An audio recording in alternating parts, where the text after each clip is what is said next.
morning. First myself Bhavna Sahu from भगवान Adinath college of education Mehra Lalitpur से। तो पिछले वीडियो में मैंने आपसे आइसोमेरिज्म डिस्कस किया था। तो आइसोमेरिज्म में मैंने बताया था कि दो या दो से अधिक यौगिकों का मॉलिक्यूलर फार्मूला या आणविक सूत्र सेम होता है। तो इस कॉन्सेप्ट को आप क्या कहते हैं? समावयवता।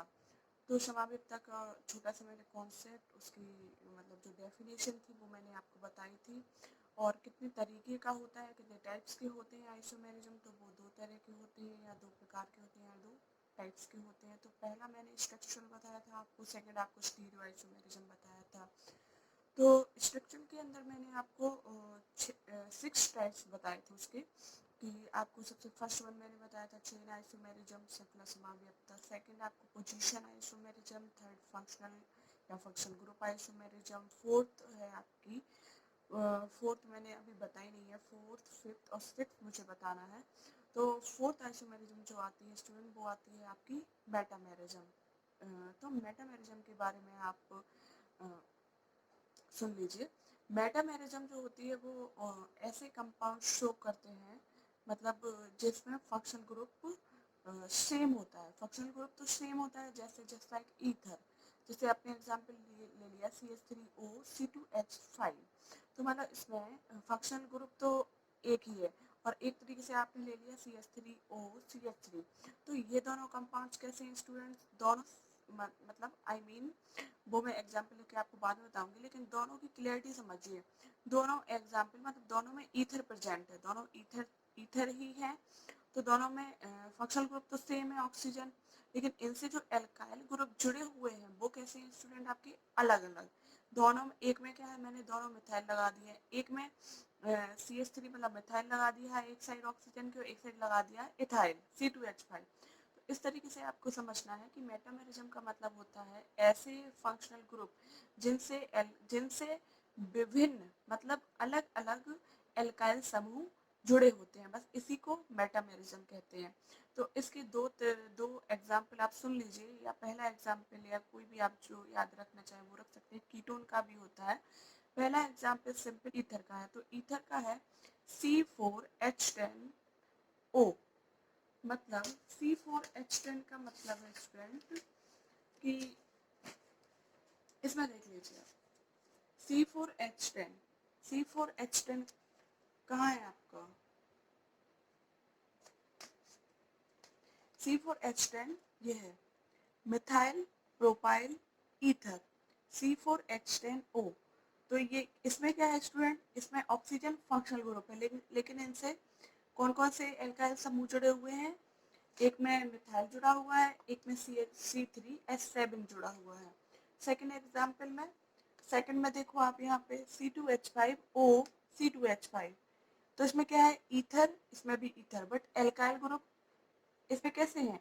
अलग अलग। इसमें भी अलग अलग हो सकते हैं।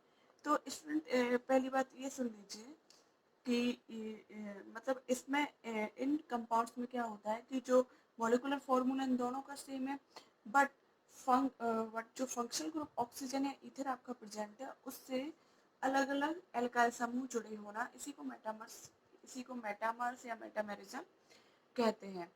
तो आपको सिंपल लैंग्वेज में मैंने एक ही लाइन में बता दिया है कि मेटामेरिज्म का अगर आपसे पूछा जाए तो मतलब फंक्शनल ग्रुप कोई भी प्रेजेंट हो, जैसे आपका NH प्रेजेंट हो, या CO फंक्शनल ग्रुप जो कीटोन होता है, या ऑक्सीजन लाइक ईथर, तो इन फंक्शनल ग्रुप से क्या रहेंगे? जो एल्काइल समूह होंगे वो कैसे अलग अलग तरीके के प्रेजेंट होंगे। जैसे मैंने आपको जैसा एग्जाम्पल दिखाया, एक साइड ऑक्सीजन के मिथाइल जुड़ा हुआ, एक साइड C3H7 जुड़ा हुआ है।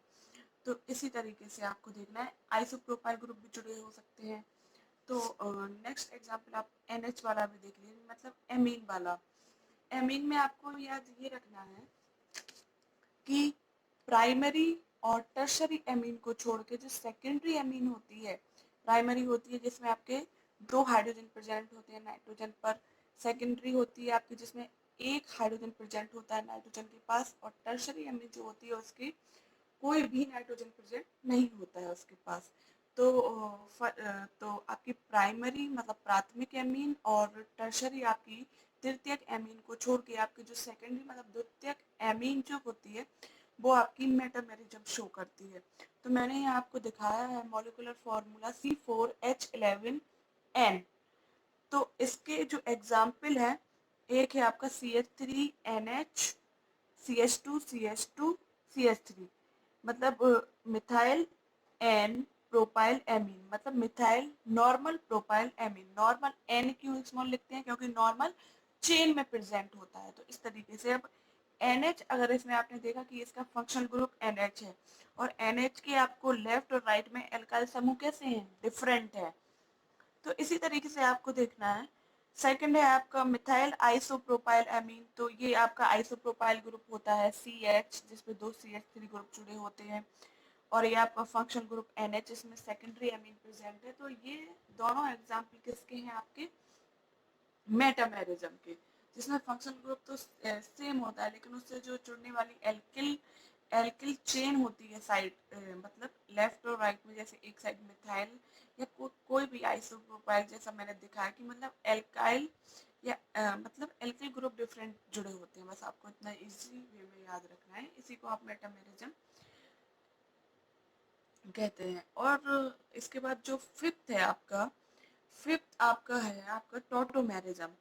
तो टोटो का मतलब क्या होता है स्टूडेंट? सेम होता है, और मैरिज्म मतलब टोटोमेरिज्म मतलब पार्ट्स हो जाएगा। तो इसमें क्या आपको, इसमें सबसे अच्छा एग्जाम्पल आपको इथाइल एसीटो एसीटेट का आप देख लीजिए, या याद रखना है आपको। इथाइल एसीटो एसीटेट एक होता है आपका नाइट्रो कंपाउंड वाला, मतलब सिंपल वे में ये समझिए कि टोटोमर्स या टोटोमेरिज्म क्या होती है, मतलब किसी कंपाउंड को, सबसे अच्छा एग्जाम्पल आप ले लीजिए इथाइल एसीटो एसीटेट का। तो इसमें क्या होता है कि जो आपकी कीटोनिक फॉर्म होती है, मतलब स्टार्टिंग में आप जो सबस्ट्रेट या कुछ भी ले लीजिए, तो जो आपकी कीटोनिक फॉर्म होती है, कीटोन फॉर्म क्या होती है? कन्वर्ट हो जाती है, मतलब रिवर्सिबल जो हो जाती है वो किस में हो जाती है? इनोलिक फॉर्म में। और इनोलिक किस में चेंज हो जाएगी? कीटोनिक फॉर्म में। तो ये दोनों चीजें चलती रहती हैं, मतलब एक दूसरे में कन्वर्ट होना। तो इसी को क्या बोलते हैं आप? टोटोमेरिज्म। मतलब जो कीटोनिक फॉर्म या इनोलिक फॉर्म, ये एक दूसरे के क्या हो जाएंगे? टोटोमर। तो फॉर एग्जाम्पल आप देख लीजिए, मैंने इथाइल एसीटो एसीटेट का एग्जाम्पल बहुत अच्छे से दिखाया है कि इसमें देखो आप, इसमें क्या है आपका, अगर थोड़ा बहुत दिखाई नहीं दे रहा है तो थोड़ा सा देखने की कोशिश करना। CH3 C double bond O, ये ketone form, CH2 CO C2H5, ये एसिटेट ग्रुप जुड़ा हुआ है। तो ये रिवर्सिबल का साइन दिख रहा है, जैसे आप नोट भी कर सकते हैं, मैं दिखा रही हूँ व्हाट है बहुत। ये देखिए आप CH3 COH double bond CH CO C2H5, ये आपका क्या बन रहा है? इनोल फॉर्म या इनोलिक फॉर्म। तो सबसे ज्यादा जो मैंने 92.1% लिखा है, तो इसकी जो कीटोन फॉर्म या कीटोनिक फॉर्म है, मतलब आई मीन इसका ये ज्यादा परसेंट में बनता है। और इसका परसेंट क्या है स्टूडेंट? यहाँ पे इनोलिक फॉर्म का इसका केवल 7.9, जितना बचा हुआ है वो क्या बनेगी? आपकी इनोलिक फॉर्म होती है। तो ये कन्वर्ट किस तरीके से होती है ये भी देख लीजिए आप। ये देखिए यहाँ पे ये टॉटोमरी है, एक दूसरे की टॉटोमर है, मतलब एक दूसरे में चेंज होते रहते हैं, कीटोन का इनोल में, इनोल का कीटोन में। लेकिन जो जब से सबसे ज्यादा जो परसेंट होता है वो किसका होता है? कीटोनिक फॉर्म का होता है, 92.1%। तो आप ये देखिए CH3 C double bond O, इस तरीके से CH2 यहाँ पे जो था उसका हाइड्रोजन आप खोल के लिख के इसको एरो के थ्रू आप ऑक्सीजन पे लेके जाएंगे, और कार्बन, कीटोन वाले कार्बन और CH के बीच में क्या आ जाएगा स्टूडेंट? Double bond. और इस ऑक्सीजन के पास क्या चला जाएगा? हाइड्रोजन। तो इस तरीके से ये एरो लगा के, या मतलब टॉटोमराइज करके इसको इनोल फॉर्म में चेंज किया है, कीटोनिक फॉर्म को इनोलिक फॉर्म में चेंज किया गया है। तो ये आपका टॉटोमेरिज्म का पार्ट हो गया। फिर आपकी लास्ट जो आती है 6 स्ट्रक्चरल आइसोमेरिज्म के अंदर ये टाइप्स चल रहे हैं, तो लास्ट आपकी आती है ring chain isomerism. Ring chain isomerism का मतलब क्या है? मतलब इसमें जो कंपाउंड्स हैं या कोई भी स्ट्रक्चर है, तो वो कैसे आपके ओपन चेन में भी रह सकते हैं और क्लोज चेन में भी रह सकते हैं। और मॉलिक्यूलर फॉर्मूला जैसे मैंने बताया, आणविक सूत्र या मॉलिक्यूलर फॉर्मूला आपका सेम रहेगा। आप इसमें ले लीजिए, आप एक साइक्लोप्रोपेन आपका जो होता है वो रिंग में होता है, जिसमें C3H6 मतलब जिसमें कार्बन आपके कितने आएंगे, 3 आएंगे, हाइड्रोजन कितने आएंगे आपके 6 आएंगे। तो साइक्लोप्रोपेन जो होता है और एक होता है आपका प्रोपाइलीन। तो इसमें जो कंपाउंड्स है मॉलिक्यूलर फार्मूला तो सेम होगा, लेकिन इसमें जो मतलब कंपाउंड मतलब स्ट्रक्चर जो दिखाना है वो आपको ओपन चेन में दिखाना है, मतलब प्रोपाइलिन की फॉर्म में मैंने दिखा हुआ है, इधर देखिए अच्छे से CH3 CH double bond CH2, तो ये प्रोपाइलिन है। और एक आपका है साइक्लोप्रोपेन। तो रिंग ये चेन में दिखा हुआ है, मतलब नॉर्मली दिखा हुआ है रनिंग में, और ये आपका रिंग में है। तो मॉलिक्यूलर फॉर्मूला क्या है स्टूडेंट, दोनों का सेम ही है। ओके स्टूडेंट्स, मैंने आपको सारी समावयवता या आइसोमेरिज्म के बारे में डिस्कस कर दिया है। स्ट्रक्चरल आइसोमेरिज्म के अंदर जो 6 टाइप थे वो मैंने आपसे डिस्कस कर दिए हैं इस वीडियो के माध्यम से। और इसके आगे आपका आएगा सेकंड जो था आइसोमेरिज्म का टाइप, वो था स्टीरियो आइसोमेरिज्म, तो सबसे ज़्यादा इम्पोर्टेंट है।